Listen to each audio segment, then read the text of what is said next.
तबलीगी जमात के मुखिया मौलाना साद से जुड़ी हुई है।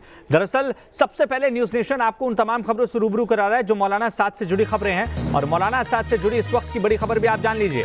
मौलाना साद पर पुलिस का शिकंजा और कसता जा रहा है।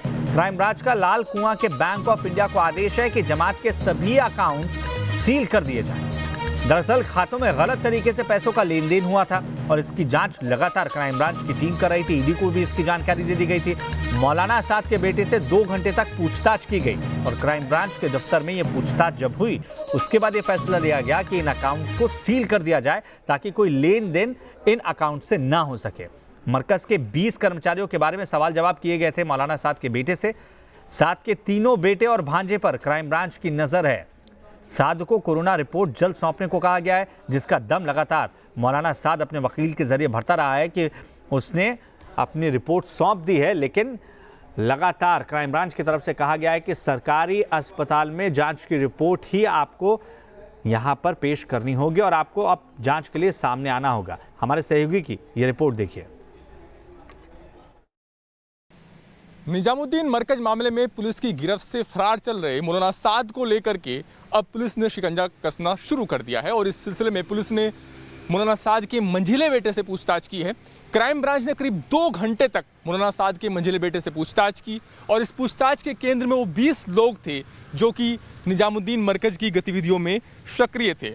इन 20 लोगों के पास ही जिम्मा था कि जो विदेशों से जो अतिथि आए उनके आने जाने से लेकर उनके ठहरने और खाने का प्रबंध किया जाए। पुलिस को इन 20 लोगों के बारे में दरअसल जानकारी जो ट्रैवल एजेंट है उनके थ्रू मिली थी और उसके बाद पुलिस ने मोबाइल कॉल के रिकॉर्ड के आधार पर कई अहम जानकारियां हासिल की।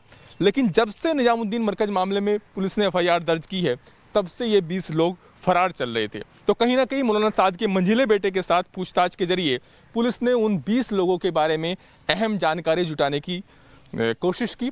इसके अलावा पुलिस ने तबलीगी जमात के कई ऐसे बैंक अकाउंट्स हैं जिनको फ्रीज करने का निर्देश दिया है। शक यह है कि इन खातों में अवैध तरीके से लेन देन हुआ है।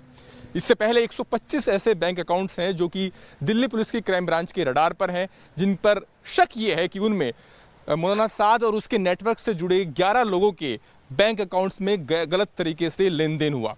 तो ये सब प्रक्रिया के जरिए पुलिस अब मौलाना साद पर शिकंजा कस रही है। हालांकि मौलाना साद की तरफ से के वकील की तरफ से कहा गया कि वो 14 दिन तक क्वारंटाइन में थे और उसके बाद उनका कोरोना टेस्ट की जो रिपोर्ट है वो नेगेटिव आई है। लेकिन पुलिस ने मौलाना साद के बेटे से कहा है कि वो मौलाना साद को इस बात के लिए कहे कि वो किसी सरकारी अस्पताल में दोबारा से कोरोना का टेस्ट कराएं। 4 बार पुलिस नोटिस थमा चुकी है मौलाना साद को। उनकी तरफ से नोटिस के जवाब भी दिए गए, लेकिन जो जवाब दिए गए हैं वो बहुत गोलमोल हैं और पुलिस उनके जवाब से संतुष्ट नहीं है।